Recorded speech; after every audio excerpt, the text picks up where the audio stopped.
E hoje o nosso bate-papo é super interessante. Estou conversando com o professor, doutor, pesquisador, inclusive da USP, o Jefferson Moreto. Ele é uma pessoa que tem muita coisa legal, linha de pesquisas diferentes, inovação pura e pesquisa, lógico. Ele fala de uma área muito específica, mas muito interessante, muito competitiva para um Brasil que precisa desenvolver-se. A área de fadiga de materiais metálicos, corrosões e revestimento de materiais metálicos também. Mas o que vem a ser isso? Qual a importância dessa área para a pesquisa, para o desenvolvimento, para a ciência e tecnologia em geral? Professor, conta um pouquinho para a gente. O que vem a ser essa área de pesquisa? O que se pesquisa nessa área em questão, nessas temáticas que eu acabei de ditar? Bom, eu trabalho com fadiga, com corrosão e revestimentos há um bom tempo, aproximadamente 15 anos. E sempre tenho buscado realizar pesquisa aplicada, né, inovação tecnológica, para o setor aeronáutico, o setor biomédico e para o setor de petróleo e gás. Então, basicamente, o que a gente faz é procurar modificar a superfície de materiais que sofrem com processo de corrosão, que sofrem com fadiga, para aumentar a vida útil desses componentes mecânicos, consequentemente aí ampliar, né, a extensão dele em diferentes setores, seja na indústria, aeronáutica, automobilística, setor biomédico, petróleo e gás, etc. Então, é legal quando a gente ouve você falar assim, porque se a gente sabe que um material se desgasta ao longo do tempo, que ele pode sofrer aí danos, né? E muitas vezes danos irreversíveis, né, professor? Então, se evitar esse dano irreversível, ou mesmo estudar o material, a resistência desses materiais, o que a gente ganha com tudo isso, professor? Bom, como eu disse anteriormente, nós temos buscado por realizar pesquisas aplicadas. Então, toda a pesquisa que a gente está desenvolvendo aqui no laboratório da Universidade de São Paulo, na Escola de Engenharia de São Carlos, especificamente no Departamento de Engenharia de Materiais, tem uma aplicação, ou seja, no setor aeronáutico, no setor automobilístico, no setor biomédico. Então, a gente tem muitos ganhos, né? Ganhos de durabilidade do componente, custos, por exemplo, se nós vamos utilizar um implante, né, e esse implante está sujeito aí a condições adversas, fluidos corpóreos, sangue, degradação e tudo mais, a gente pode ampliar a vida desse implante. Então a gente sempre busca por durabilidade, por melhor tratamento para o paciente, para melhor custo para a indústria. É isso que a gente vem fazendo. Então, quando você vê, a gente começa a perceber que a ciência é feita dessa forma, ela coloca o Brasil numa forma mais competitiva, porque materiais com mais resistências, né, com mais aplicabilidade, como o professor mesmo disse, e tantos outros que ele acabou de me dizer, é que a gente começa a verificar que esse departamento, nessas linhas de pesquisas, tem muito ao que oferecer para a sociedade. Professor, mas conta pra gente aí, conta um pouquinho da tua história. Como que começou? Por que você se interessou? Como que começou lá? Vamos começar lá atrás, na graduação, depois no IC, no mestrado, no doutorado. Conta um pouco da sua trajetória técnico-científica. Bom, embora eu esteja alocado hoje aqui em São Carlos, né, eu sou natural do Paraná. Nasci numa cidade bem pequenininha que fica bem no centro do Paraná, chamada Manoel Ribas, uma cidade aí com 8, 10 mil habitantes. E acabei fazendo meu ensino médio, meu ensino fundamental em Manoel Ribas. E desde o ensino médio eu já me apaixonei pela física. Foi onde eu realizei as Olimpíadas Brasileiras de Física, acabei me destacando na época, inclusive. E resolvi prestar o vestibular para o curso de Física. Então, na época, eu fiz vestibular na Universidade Estadual do Centro-Oeste do Paraná, Unicentro, que fica na cidade de Guarapuava. Acabei ingressando no curso de Física. Durante a minha graduação, eu busquei realizar algumas iniciações científicas, então trabalhei na parte de biofísica molecular, trabalhei com a parte de física de materiais multiferróicos e ferromagnéticos, e trabalhei também com a parte de simulação. Me apaixonei pela área de materiais, terminei minha graduação e acabei prestando mestrado no programa de pós-graduação em Engenharia de Materiais da Universidade Federal do Paraná. Ingressei no meu mestrado no ano de 2007, trabalhei num projeto bastante interessante, voltado para a Petrobras na época. E depois disso, já visando, né, novas conquistas, prestei o doutorado na USP. Então vim para São Carlos, fiz doutorado nesse departamento que hoje estou como professor. Tive a possibilidade de fazer doutorado sanduíche, então fiquei um ano no departamento de engenharia mecânica da Universidade do Minho, em Portugal. Acabei voltando, isso em 2012, defendi meu doutorado. Depois fui para o IPEM, Instituto de Pesquisas Energéticas e Nucleares de São Paulo. Fiz um pós-doutorado. E já depois do meu pós-doutorado, prestei meu primeiro concurso público e fui professor do Instituto Federal Goiano, na cidade de Rio Verde, por um período de 3 anos. Nesse intervalo de tempo, acabei ficando aí 4 meses no Seneca College of Art Applied and Technology, no Canadá, aprendendo como fazer pesquisa aplicada, trabalhar com inovação tecnológica. Era um programa do Ministério da Ciência e Tecnologia, inclusive. Voltei do Canadá, prestei um outro concurso, fui para a Universidade Federal do Triângulo Mineiro. Fiquei lá no departamento de Física por um período de 7 anos. Nesse intervalo, fui professor do programa de pós-graduação em Ciência e Engenharia de Materiais, o PPG-CTM. Fui professor do programa de pós-graduação em Química. Fui membro da Rede Mineira de Química. Nesse período, entre esse período de 7 anos também, fui para Lisboa. Fiquei lá como professor visitante no Instituto Superior Técnico de Lisboa, mais específico no Departamento de Engenharia Química. Retornei um pouquinho antes da pandemia e em 2023 ingressei aqui na USP. Hoje eu sou responsável pelo laboratório chamado de Núcleo de Ensaios Mecânicos e Análise de Falhas, o que a gente chama de NEMAF. Também sou coordenador do Núcleo de Estudos de Eletroquímica, Superfície e Corrosão, o NEESC, no CNPq. Sou professor do curso de Engenharia de Materiais, acabo atuando também no curso de Engenharia Mecânica, Engenharia Aeronáutica, ministrando as disciplinas de fadiga, corrosão e mecânica da fratura. Hoje eu estou credenciado no programa de pós-graduação em Ciência e Engenharia de Materiais, aqui da USP, e também no programa de Engenharia Mecânica, aqui da Escola de Engenharia de São Carlos. No total, hoje eu estou orientando 21 alunos. Desses 21 alunos, 10 a nível de pós-graduação, e os outros 11 entre alunos de iniciação científica, trabalho de conclusão de curso e estágios. Então, quando a gente vê a trajetória de um cientista tão aplicado como esse, a gente começa a colocar o Brasil numa posição de destaque internacional na ciência. A gente vê que o Brasil também tem muita coisa a mostrar para o mundo, né? Através da ciência aplicada, que o professor mesmo disse, tem muitas outras ciências que estão correlatas, que estão aí juntas, né? Trabalhando numa multidisciplinaridade sem fim. Nesse contexto, ele também tem um trabalho feito lá com o Instituto de Física da USP de São Carlos, aqui no Campus 1, né? Onde uma querida amiga, também pesquisadora, amiga particular do professor Jefferson, ele coloca algumas posições dessa multidisciplinaridade para nos ensinar. Professor, é dessa forma mesmo? É tão dinâmica a física, é tão dinâmica as suas áreas de pesquisa em questão, que você acaba criando pontes e criando força e, lógico, né, se multiplicando através desse esforço comum? Com certeza. Hoje, para realizar pesquisas de alto impacto, a gente tem que trabalhar com pessoas de diversas áreas. E não só para realizar pesquisa de alto impacto, mas para que a gente consiga pegar, por exemplo, colocar um dispositivo para ser utilizado como implante, por exemplo, que é o caso do que vem sendo feito com a pesquisadora Fátima, né, do Instituto de Física de São Carlos. Então é um trabalho multidisciplinar. Eu sou expert na área de corrosão. A Fátima é expert na área de tratamentos superficiais com laser.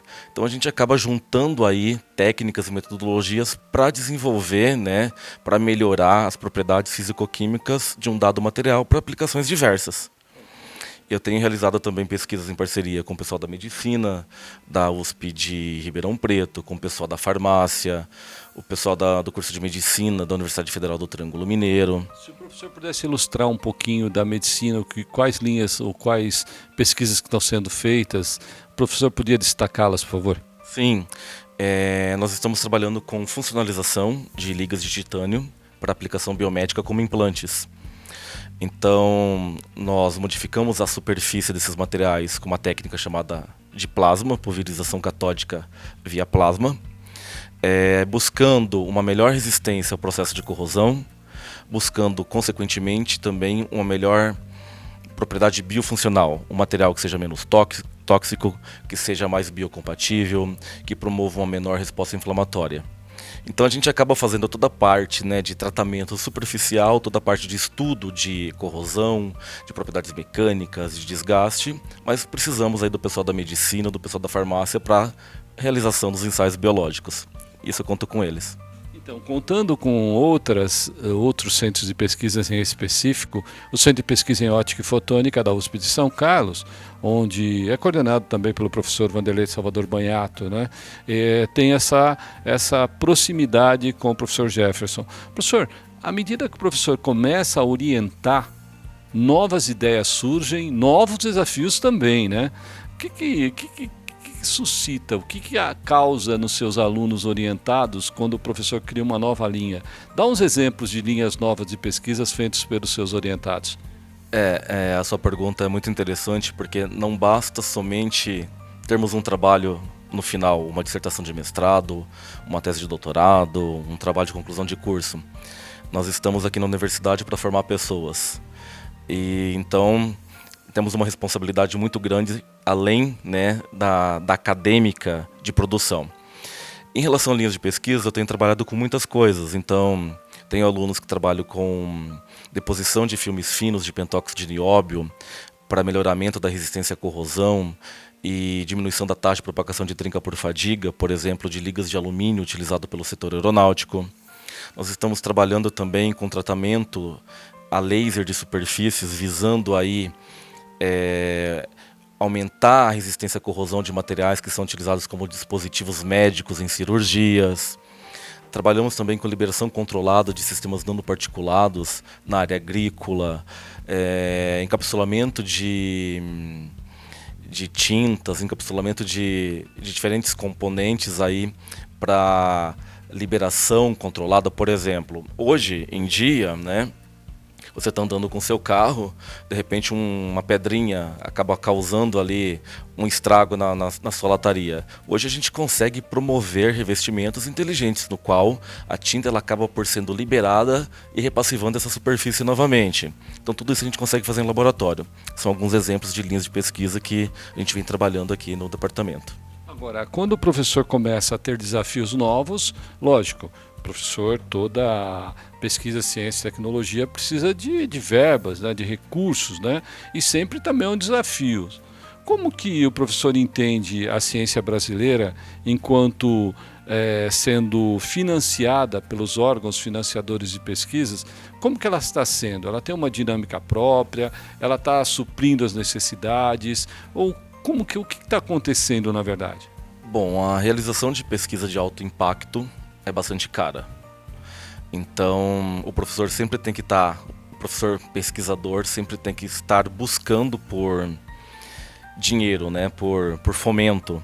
Então, hoje nós contamos com o CNPq, com a CAPES, com a Fundação de Amparo à Pesquisa do Estado de São Paulo, a FAPESP, e também com interações com empresa privada, sempre buscando aí nos ajudar, né, para produzir esse tipo de pesquisa. Agora, quando a palavra é inovação, tem um significado muito próprio, né? A inovação para o desenvolvimento do país, como que ela é inserida nesse contexto desenvolvimentista? Como que ela é inserida no aspecto de benefícios sociais? Conta um pouquinho da inovação, a pesquisa enquanto inovação, para que isso aconteça. Bom, o termo inovação é bastante importante.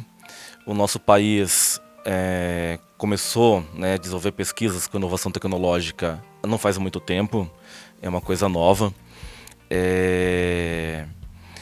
Coisas que outros países como Estados Unidos, Alemanha, França já vinham fazendo aí com uma velocidade, uma taxa maior. Então a gente sempre tem que pensar que além de gerar um conhecimento, a gente tem que gerar alguma coisa que seja de importância para a sociedade. E consequentemente a gente acaba impactando na vida das pessoas, no desenvolvimento social, na economia, etc. Agora, professor, explorando um pouquinho da sua vivência pessoal, em outros centros de pesquisas, em outros países por onde você passou, né? Então, estamos falando de Canadá, estamos falando de Portugal. O que você pesquisou lá em Portugal? Quais os resultados? Como que é fazer pesquisa em Portugal? É muito diferente no Brasil? e lógico, no Canadá também? Pergunta interessante. A minha primeira ida para Portugal foi em 2011, quando eu fui fazer uma parte do meu doutorado sanduíche. Naquela época, meu grupo de pesquisa trabalhava aqui no Brasil somente com fadiga, e eu tinha iniciado um projeto na área de comportamento sinérgico de corrosão-fadiga. Então eu busquei por um especialista na área de corrosão, fui para lá para aprender corrosão, né? É bastante interessante porque a pesquisa ela segue, independente se seja no Brasil, no Canadá, nos Estados Unidos, Alemanha, país que seja, ela segue uma metodologia. Mas a visão do pesquisador do país acaba sendo bastante diferente, né? Então, assim, eu acho que foi muito importante. O pesquisador que eu sou hoje, ele conta com o somatório, com a contribuição de diversas culturas e diferentes formas de pensar, de diferentes professores. Então foi de extrema importância para mim passar um tempo na Universidade do Minho, quando eu fiz meu doutorado sanduíche, depois em 2014 como professor visitante do Seneca College of Art Applied and Technology no Canadá, depois como professor visitante na Universidade de Lisboa, especificamente no Departamento de Engenharia Química do Instituto Superior Técnico. São vivências, eu acho que o que faz com que o pesquisador seja diferenciado hoje são as vivências que ele tem com diversos pesquisadores, com diversos centros, com diversas culturas. Que interessante. Então isso acaba, quem é um iniciante na carreira científica, né, quem é iniciante como pesquisador, deve pensar um pouco diferente, né? Ele não pode ficar naquele universo, naquele invólucro, naquela limitação tão simplesmente de um centro ou de um laboratório em específico. Pelo que o professor me fala, essa amplitude, esse conhecimento soma demais e lógico, né, professor? Hoje o professor multiplica tudo isso. O que é uma boa aula, professor? Bom, respondendo a sua pergunta em duas partes, eu sempre busco manter parcerias com profissionais do exterior. Então hoje eu tenho parceria com a Universidade de Berlim, com o Instituto Federal de Berlim, o BAM, com um pesquisador da Grécia, dos Estados Unidos, da Universidade da Flórida, Portugal, Espanha, França, e sempre tento mandar os meus alunos de doutorado para ficar pelo menos um ano nesses grandes centros para ter um pouco da formação que eu tive. Isso é uma coisa que eu tenho internalizada dentro do meu laboratório. Eu acho extremamente importante que os alunos da pós-graduação tenham essa vivência de aprendizagem, seja científica, mas pessoal, que eu também julgo muito importante. E em segundo lugar, respondendo a sua pergunta, que seria uma boa aula, eu acho que a boa aula é aquela que o professor ele transmite o seu conhecimento, mas também acaba recebendo o conhecimento por parte dos alunos. É uma troca. Não existe boa aula se não existe uma troca, né, professor-aluno. Eu sempre tento levar assuntos assim que sejam bastante aplicados no dia a dia dos alunos para tentar motivá-los.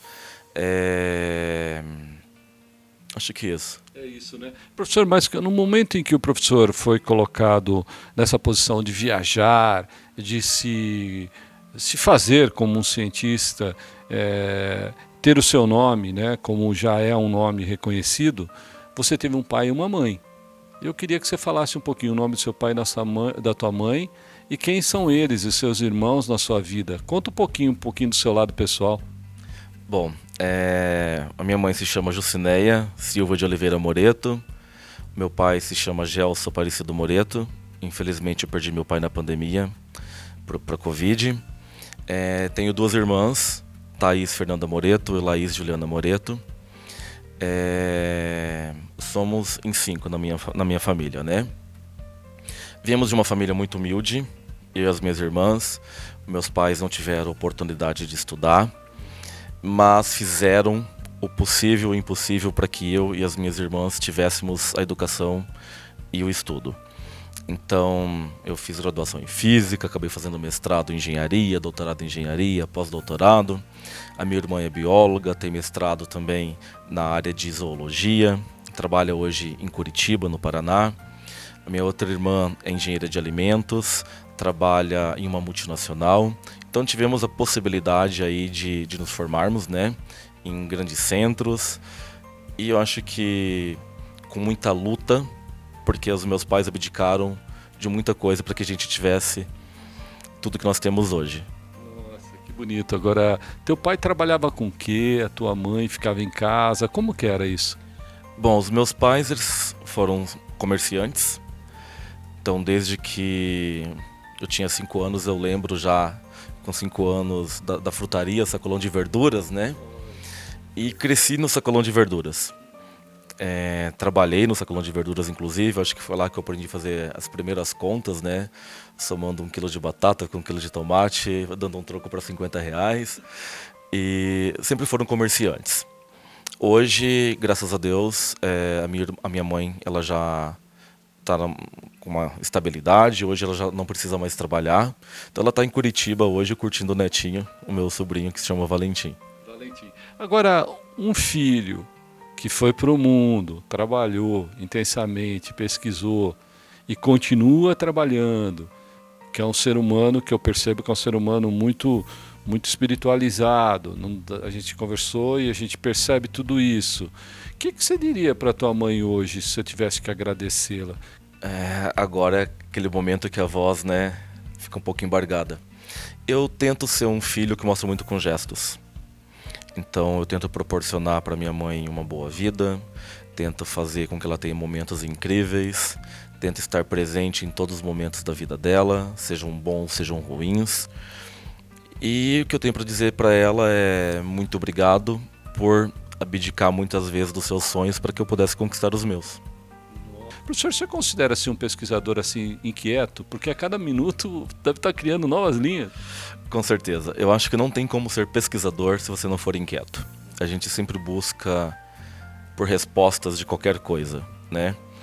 E a sociedade ela tem se mudado muito rápido, né? Ela tem se modificado de uma forma muito rápida. E o pesquisador tem que acompanhar isso. Então, por exemplo, trazendo hoje inteligência artificial. Se nós não utilizarmos hoje da inteligência artificial, a gente acaba ficando para trás, né? Manufatura aditiva, que é uma nova metodologia para obtenção de materiais.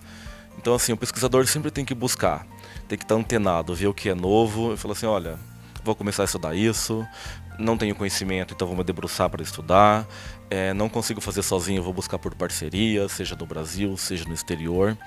Então, para que o pesquisador tenha sucesso, ele tem que ser inquieto, caso contrário ele não consegue fazer pesquisa, ele não consegue ter uma produção de alto impacto, ele não consegue modificar a vida de pessoas, ele não consegue orientar um aluno da forma que o aluno merece. É uma necessidade, ser inquieto é uma necessidade. É uma necessidade. Uma necessidade tão real e tão necessária para um pesquisador como é o professor Jefferson, que a gente acaba entendendo que quem não tem esse espírito, acho que talvez não ficaria mais difícil, vamos dizer assim, pesquisar. Mas o professor também disse uma área muito estratégica atualmente, que é a inteligência artificial. Professor, como que a ciência entende a inteligência artificial e como ela é aplicada nas pesquisas em questão? Ok, eu sempre tomo como exemplo o professor Chu, do Instituto de Física de São Carlos, que trabalha, né, tem uma linha de pesquisa voltada para inteligência artificial.